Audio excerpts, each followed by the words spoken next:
According to the American Geographical Society, the United States military has 750 bases in 80 different countries. The US military has 173,000 troops deployed in at least 159 out of 195 total countries. For contrast, how many military bases does Italy, home to 32 US bases, have domestically here in the United States? None, of course. What an absurd idea. Italian military bases in America? No thanks. We don't need another country's army on our land. What's next? A Chinese base in Arizona? But to point out the absurdity of foreign military bases on US soil is to expose the absurdity of US military bases in 80 different countries, all over the globe. Kind of like an empire, don't you think? And what do empires do?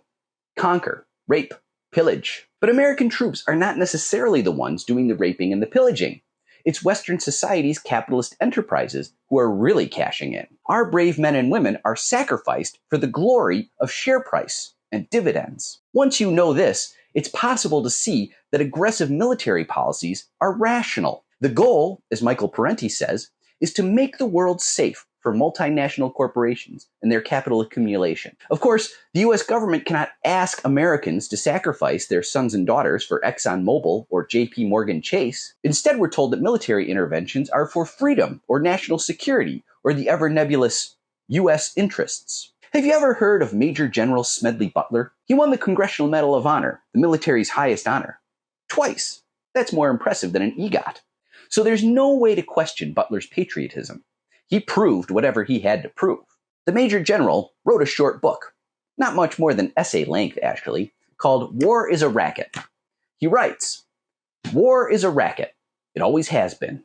It is possibly the oldest, easily the most profitable, surely the most vicious." Butler goes on to define the term racket, in case you're like me and probably couldn't define it if somebody put you on the spot. A racket is best described, I believe, as something that is not what it seems to the majority of the people. Only a small inside group knows what it is about. It is conducted for the benefit of the very few, at the expense of the very many. Out of war, a few people make huge fortunes.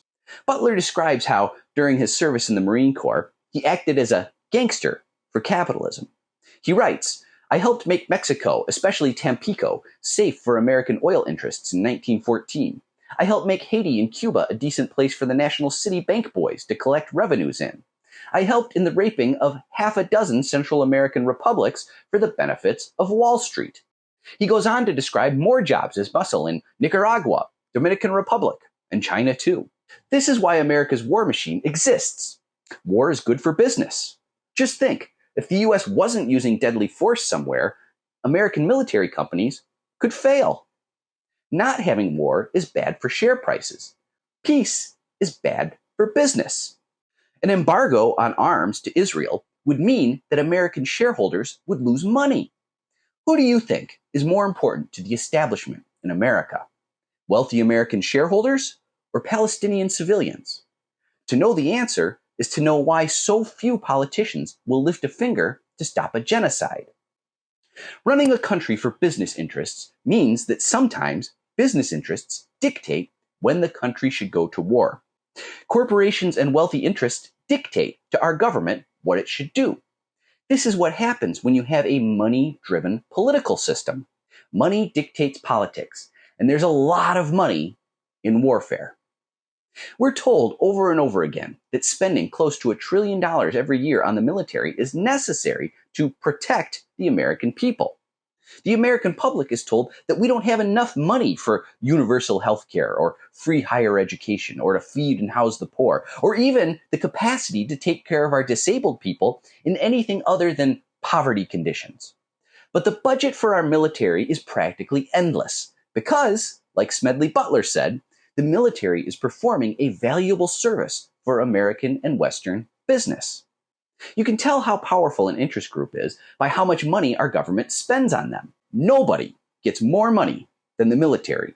And while the US military has been sent into one nation after another to violently stamp out even the slightest hint of socialism, the military itself operates as a massive socialist enterprise. Raytheon, General Dynamics, Boeing, great fat welfare queens, squeezing every last billion they can out of our system. kept alive by the most generous government charity on earth, the Pentagon. In the 15th century, there was a writer named Peter Helchitsky, a pioneer in nonviolent action. Even though he lived hundreds of years before Karl Marx, he said that the rich amassed their wealth by exploiting the labor of the many. He was able to see that classic pyramid structure in action even back then.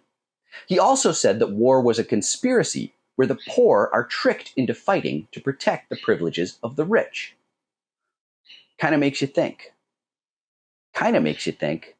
War is a racket. Please give a like, follow, favorite, repost, and follow my Linktree to sign up for my Substack, where you can get more detail in every post. Let's make them pay.